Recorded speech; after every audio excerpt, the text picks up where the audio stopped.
పాపము, అశాంతి, భయం, దిగులు, శ్రమ, వేదన, దొంగతనం, వ్యభిచారం, వ్యాధి, హత్యలు, త్రాగుడు, భయంకర సంఘటనలు, మరణం, నరకం.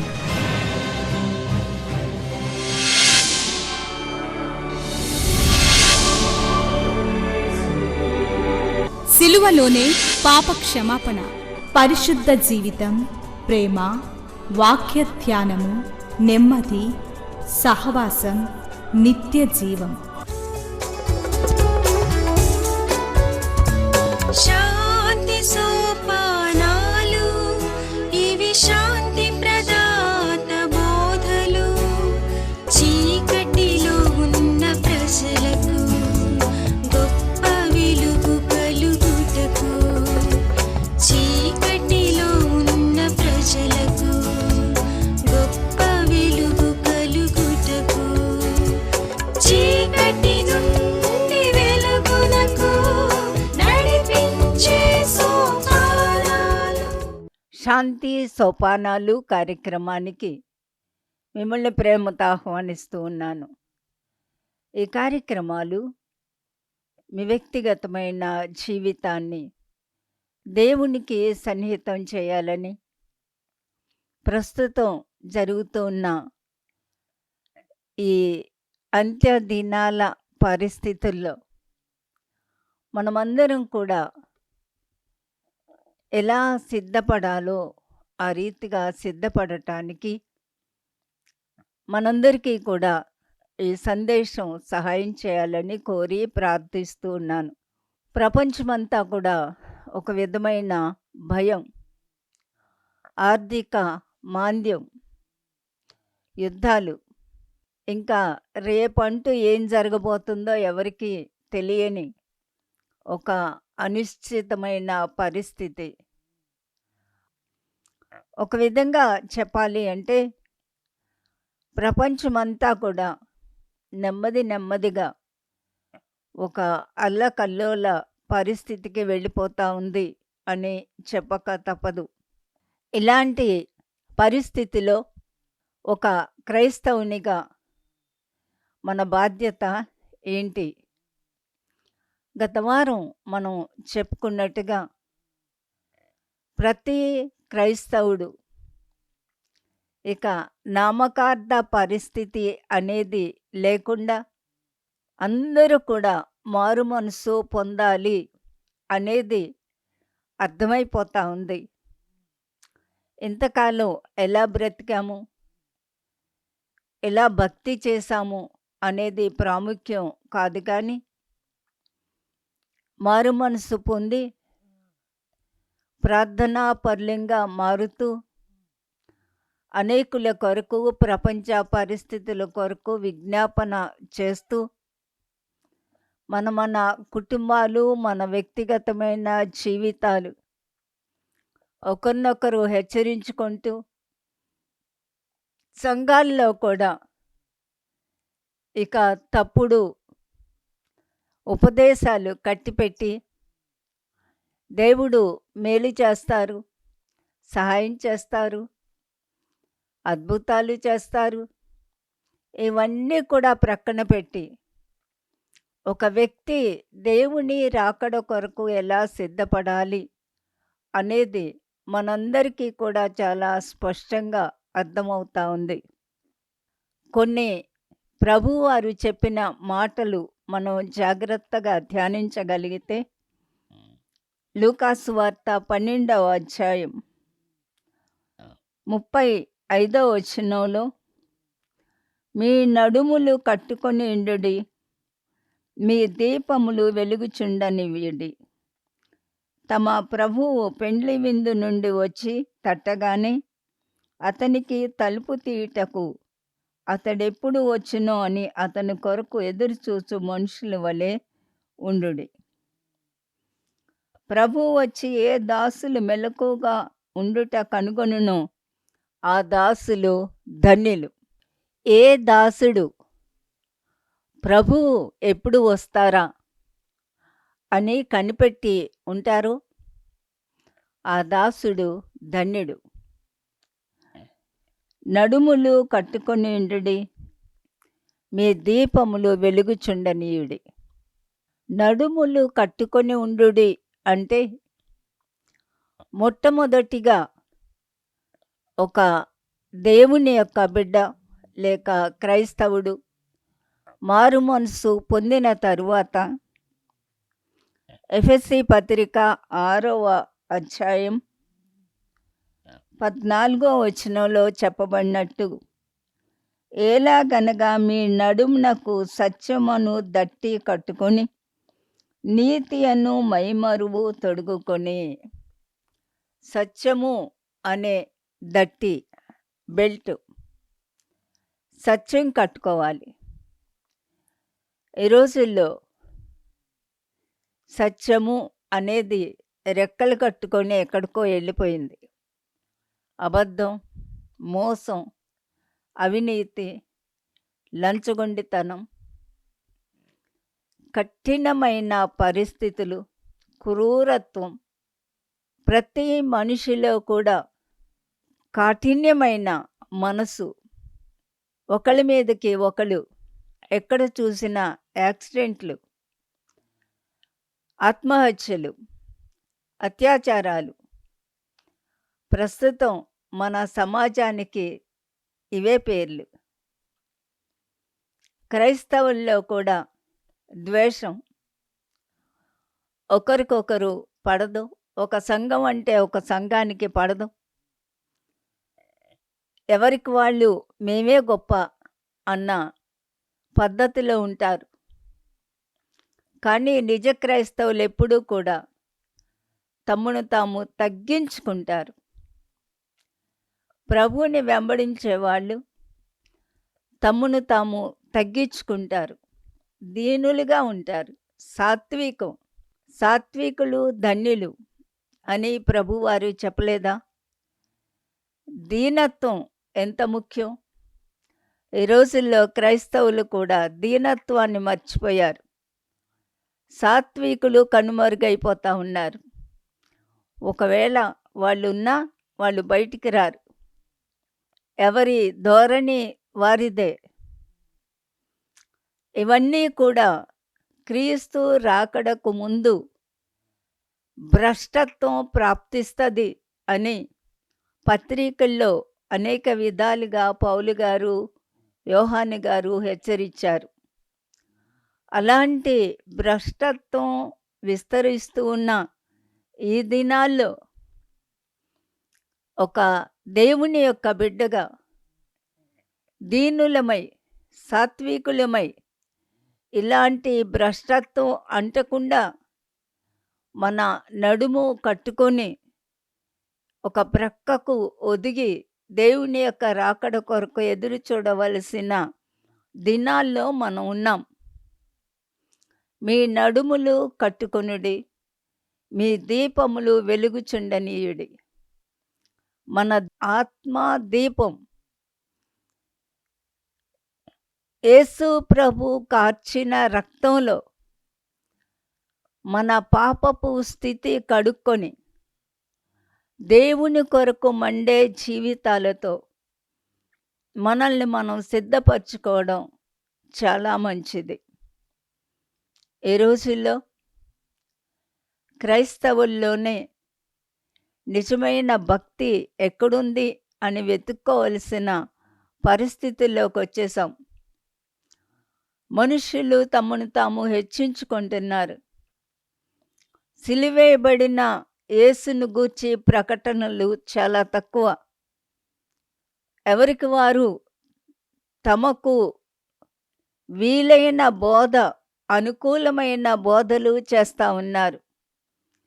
ఈ నా మాటలు వినే మీరందరూ కూడా మీ యొక్క దీపాలు, రక్షణ అనే దీపం దేవుని కొరకు మండే జీవితాలుగా ఉండాలి అని కోరుతా ఉన్నాను.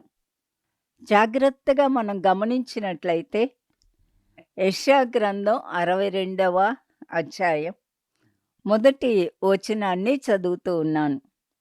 సియోను నీతి సూర్యకాంతి వలె కనపడు వరకు దాని రక్షణ దీపము వలె వెలుగుచుండు వరకు సియోను పక్షమందు నేను మౌనముగా ఉండను. ఈ మాట, ఈ వాక్యం తరచుగా నేను నా మట్టుకు నేను మననం చేసుకుంటూ ఉంటాను. ఎవరికైనా మా సంఘంలో కూడా ఎక్కువ చెప్తూ ఉంటాను. మన నీతి సూర్యకాంతి వలె, మన రక్షణ దీపము వలె. రక్షించబడిన ఒక వ్యక్తి ఎప్పుడూ కూడా కాంతి ఇస్తూనే ఉంటారు. ఈ కాంతి లేక దీపం అన్నప్పుడు మనము అనుకున్న విధానంలో కానే కాదు. దేవుని యొక్క వాక్యమే దీపము.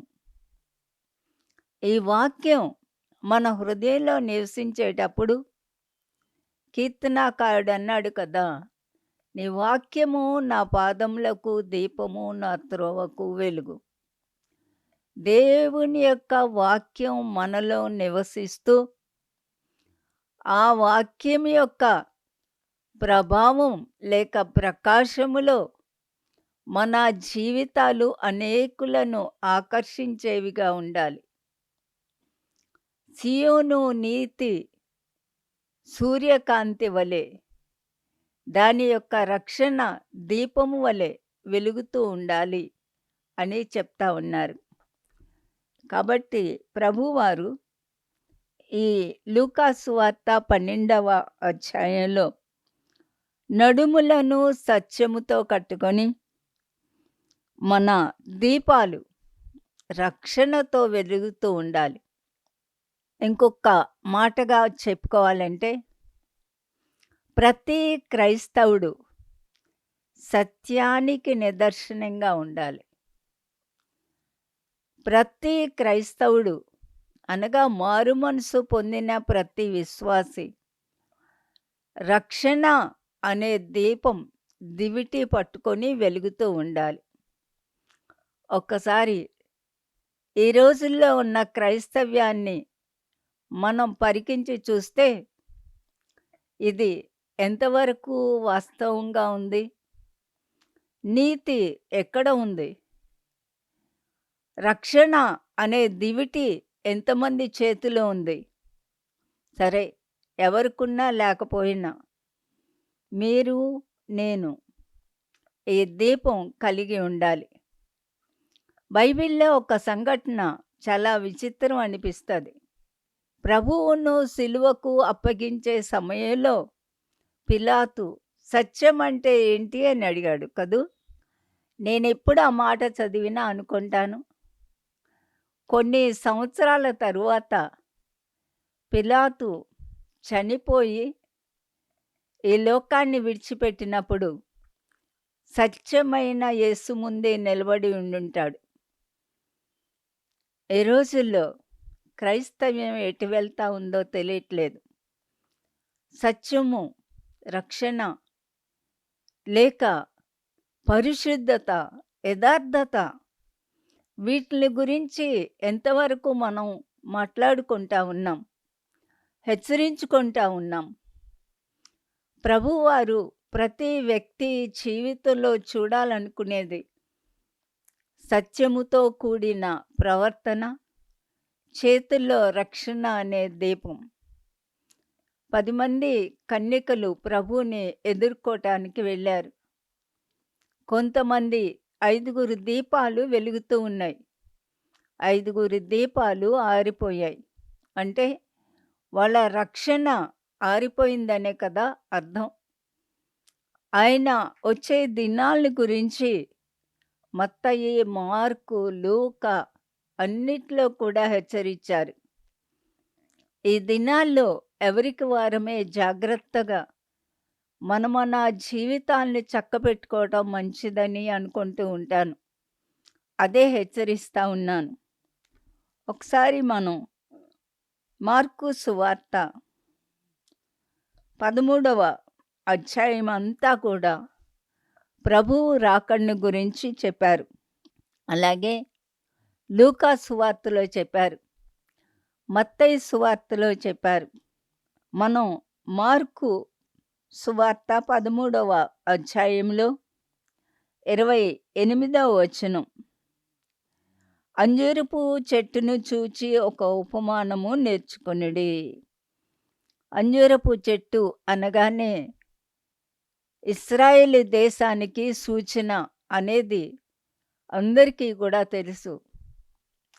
ఈ రోజుల్లో రకరకాలుగా భక్తులు హెచ్చరిస్తూ ఉన్నారు. ఎహెచ్కేల్లో ప్రవచనం ఉంది, యోవేల్లో ప్రవచనం ఉంది, ఇర్మియాలో ప్రవచనం ఉంది, దానియేలు ప్రవచించాడు. ఇవన్నీ బాగానే ఉన్నాయి. కానీ ప్రతి క్రైస్తవుడు మొట్టమొదటిగా రక్షించబడి ఉండాలి. 2, దేవుడిచ్చిన రక్షణను కొనసాగించుకుంటూ ఉండాలి. వ్యక్తిగతమైన జీవితాల్లో ప్రతి పాపం, ధనమోసం, రకరకాల ప్రలోభాలు, రకరకాలుగా దేవునికి దూరం చేసే దారుణమైన పరిస్థితుల నుంచి విడిపించబడాలి. అహం ఉండకూడదు. తమను తాము ఎక్స్పోజ్ చేసుకోకూడదు. మనం హెచ్చించవలసింది ప్రభువును, ఆయన సిలువను. మహాభక్తుడైన పౌలు గారు సిలువేయబడిన యేసుని తప్ప మరి దేనిని నేను ఎరుగకుందును అన్నాడు. ఈ రోజుల్లో సిలువేయబడిన యేసు ఎక్కడున్నారో తెలియదు, కానీ ఎవరికి వాళ్ళే హెచ్చించుకునేవాళ్ళు. చాలా జాలేస్తుంది నాకు. ఎవరి మనిషి ఎందుకు హెచ్చించుకుంటా ఉన్నాడు? అసలైన భక్తులు ఎవ్వరు కూడా ఇందులో కనిపించరు. మన యొక్క జీవితం సత్యంగా, యథార్థంగా, స్పష్టంగా, పరిశుద్ధంగా దేవుని ప్రేమ చేత నిండి ఉందా లేదా అనేది ఎవరికి వాళ్ళమే పరీక్షించుకోవాలి. మార్కు సువార్త 13వ అధ్యాయంలోనే 32వ వచనంలో, ఆ దినమును గూర్చియు ఆ గడియను గూర్చియు తండ్రి తప్ప ఏ మనుషుడైనను పరలోకమందలి దూతలైనను కుమారుడైనను ఎరుగరు. జాగ్రత్త పడుడి, మెలకువగా ఉండి ప్రార్థన చేయుడి. ఆ కాలం ఎప్పుడు వచ్చునో మీకు తెలియదు. జాగ్రత్తగా ఉండండి, మెలకువగా ఉండండి. మెలకువగా ఉండండి అంటే కళ్ళు తెరుచుకొని అలా కూర్చోమని కాదు. చుట్టూ ఏం జరుగుతుందో గమనించండి. ప్రతి విషయానికి అలర్ట్గా ఉండండి. 2వ ప్రాముఖ్యమైన విషయం, ప్రార్థన చేసుకోండి. ప్రార్థన, ప్రార్థన, ప్రార్థన. బైబిల్లో ప్రార్థనకు ఇవ్వబడిన ప్రథమ స్థానం దేనికి ఇవ్వబడలేదు. ఎవరికి వాళ్ళమే, ప్రభువా మీ రాకడలో ఉండగలిగే భక్తి నేను చేయటానికి, నా కుటుంబం, నా బిడ్డలు, సంఘం, నాకు తెలిసిన వారు ఎవ్వరూ కూడా మీ ఉగ్రత పాలవకుండా మేము అందరం కూడా రక్షించబడిన వ్యక్తులంగా రక్షణలో ఫలిస్తూ, రక్షణ ఇతరులకు మేము పంచుకుంటూ అనేక ఆత్మలు మీ కొరకు సంపాదించే జీవితాలుగా ఈ భ్రష్టత్వం నుండి తప్పించుకుంటూ ఒక శ్రేష్టమైన భక్తి చేయటానికి నాకు సహాయం చేయండి అని ఎవరికి వారమే ప్రార్థన చేసుకోవడం చాలా మంచిది.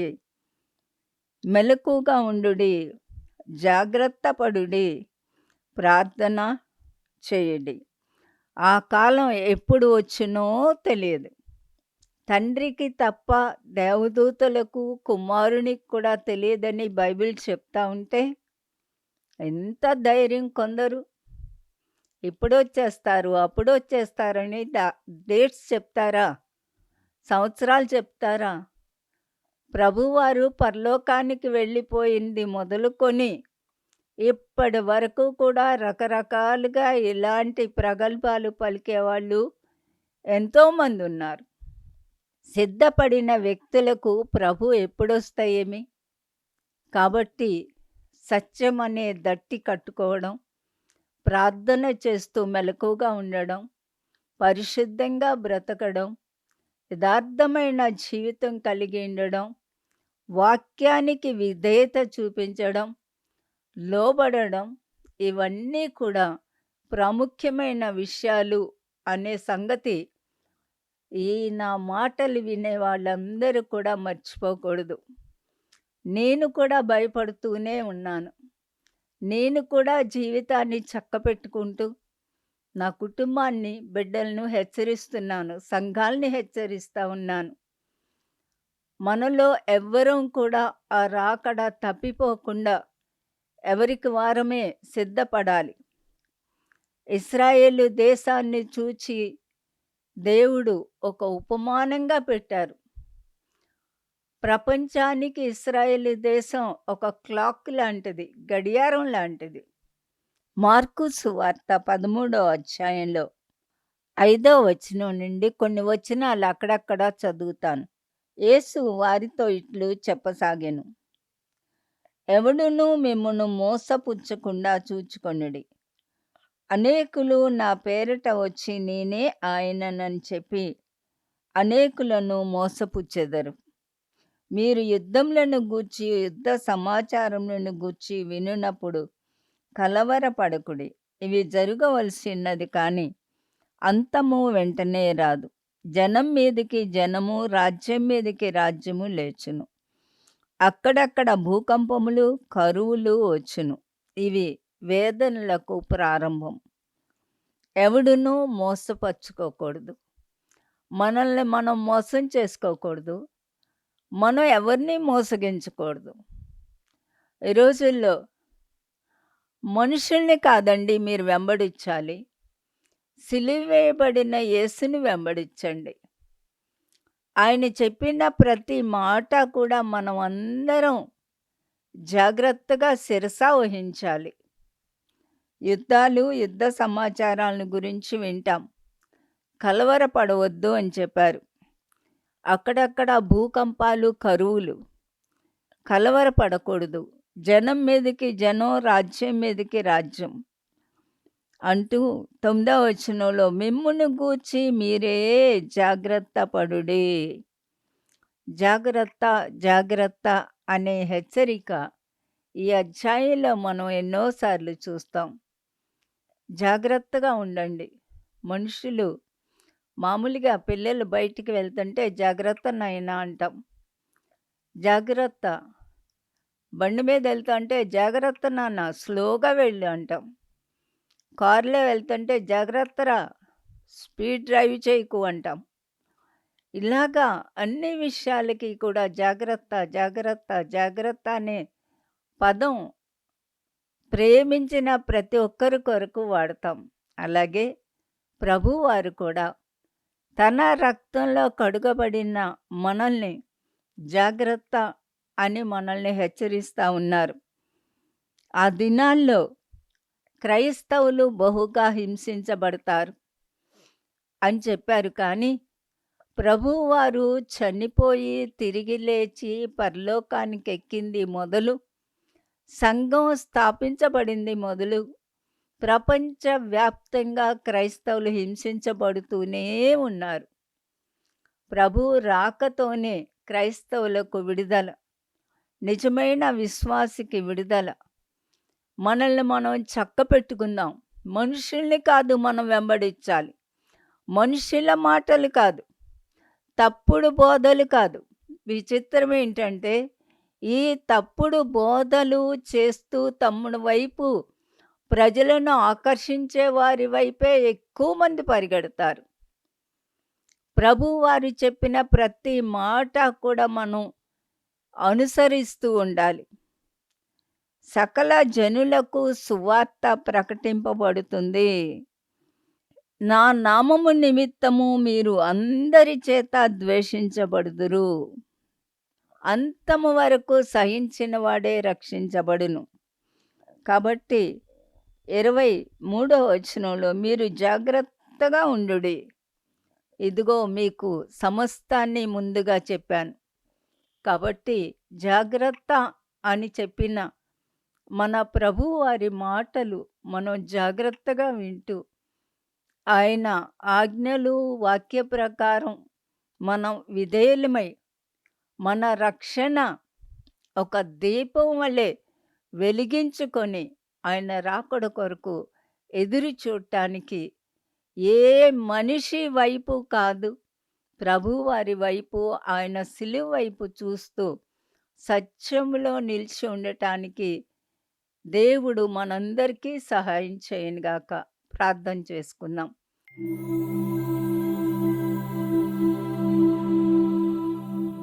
ప్రేమ కలిగిన మా ప్రియమైన పరలోకపు తండ్రి, మా కొరకు మరణించి తిరిగి లేచిన ప్రభువా, మీ రక్తం ద్వారా మాకు విలువైన రక్షణ అనుగ్రహించిన తండ్రి, మా రక్షణ దీపం వలె వెలుగుతూ ఉండటానికి ఎంతమందిని మీ వైపు మేము తిప్పగలమో ఆ రీతిగా త్రిప్పి మీ రాకడ కొరకు సిద్ధపరచడానికి సహాయం చేయండి. అయ్యా, ప్రతి ఒక్క వ్యక్తిని తప్పుడు బోధల నుంచి తప్పించండి. ఎవ్వరూ కూడా ఎక్కడ ఏ విషయానికి మోసపోకుండా నీ వాక్య ప్రకారం జీవిస్తూ మీ రాకడ కొరకు సిద్ధపడే ధన్యకరమైన జీవితాలుగా ఉంచుమని మీకే సమర్పిస్తూ యేసు నామమున వేడుకుంటున్నాను తండ్రి. ఆమెన్. మహాదేవుడు మన ప్రభువు రక్షకుడునైన యేసుక్రీస్తు కృపా, దేవుని ప్రేమ, పరిశుద్ధాత్మ నిత్య సన్నిధి సహవాసం కూడి వచ్చిన మనందరికీ సదా తోడైండి నిత్యత్వాన్ని గూర్చిన నిరీక్షణతో కూడిన జీవితాలలోనికి నడిపించును గాక. ఆమెన్. మనందరి జీవితాల్లో కూడా ఆయన రక్షణలో దీపము వలె ప్రకాశిస్తూ ఆయన సత్యాన్ని కలిగి దేవుని కొరకు ఎదురు చూచేవారంగా స్థిరపడుదుము గాక. ఆమెన్. మా అడ్రస్ శ్రీమతి Joy Sam Benny, Emmanuel church 1-146 S Achyutapuram, Kakinada 4. మా ఫోన్ నంబర్స్ 944-010-9893 మరియు 0884-237-6793. మరలా ఇదే సమయానికి ఇదే ఛానల్లో మనం కలుసుకుందాం. Thank you.